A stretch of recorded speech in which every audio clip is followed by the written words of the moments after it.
Et tout de suite, Eric Revel. Bonjour Eric, bienvenue. Bonjour Cécile, bonjour Benjamin. Eric. Et oui, nouvelle flambée du prix de l'essence donc à la pompe, nouveau coup dur pour le pouvoir d'achat finalement des Français.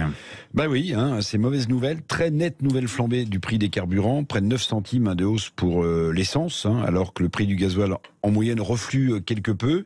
Alors évidemment, ça va affoler de nouveau ceux qui sont dans l'obligation d'utiliser leur véhicule, notamment dans nos régions, où les transports en commun sont inexistants ou presque.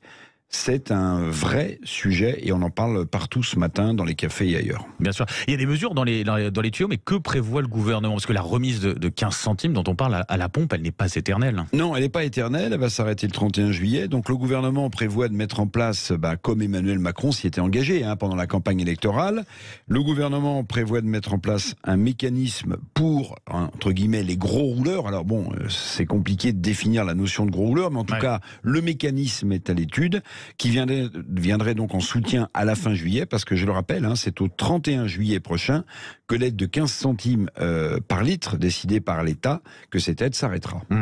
Bon, le gazole est toujours moins cher en moyenne en France, et pourtant il pollue plus que l'essence. Ah ouais, alors ça c'est quand même un truc qu'il faudrait un peu expliquer aux Français, parce que on a dit aux Français qu'il fallait acheter, vous vous souvenez, des véhicules roulant au gasoil pendant des années. Les différents gouvernements qui se sont succédés ont affirmé à nos compatriotes que c'était le véhicule donc qui polluait le plus. Après on leur a dit, donc avant acheter des voitures diesel, et après non arrêtez, ça pollue trop. Bon, aujourd'hui le prix à la pompe du gasoil il est toujours moins cher que l'essence, donc on peut se dire, au-delà du mécanisme que le gouvernement veut mettre en place, pourquoi ne pas décider d'une baisse des taxes sur les carburants ? Je le rappelle, ça représente 60% du prix d'un litre, ces taxes. Ça aurait un double effet. Si on baissait les taxes, ça aurait un effet social sur le pouvoir d'achat des Français, puis ça aurait un effet écologique, puisque on sait que quand même rouler en voiture, c'est moins bien pour ceux qui peuvent pas faire autrement, évidemment, que si on prenait le vélo. Alors, vous allez me dire, si on baisse les taxes, ça crée un problème sur les recettes de l'État. C'est toujours la même chose.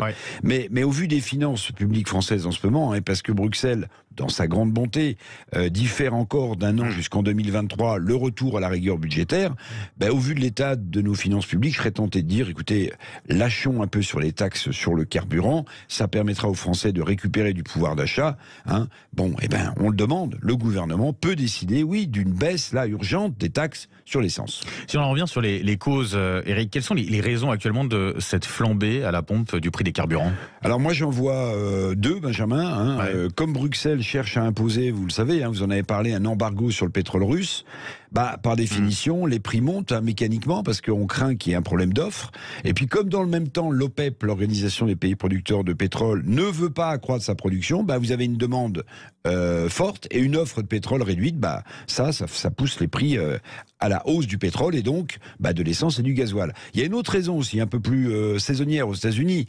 Commence la grande saison, ce qu'on appelle la transhumance, où les familles se déplacent beaucoup plus au beau jour, ce qu'on appelle la driving season. Là aussi, une demande supérieure de pétrole aux États-Unis, ça les impacte chez nous. Alors le pétrole du schiste américain, vous savez, on en parle beaucoup. Est-ce qu'il va venir au secours ? Est-ce qu'il va venir fluidifier tout cela aux États-Unis et en Europe ? La guerre en Ukraine, qui remplacerait d'ailleurs du pétrole russe par du pétrole américain, avouons que l'affaire ne serait pas mauvaise pour Washington. On va continuer à en parler. Merci Eric Revel.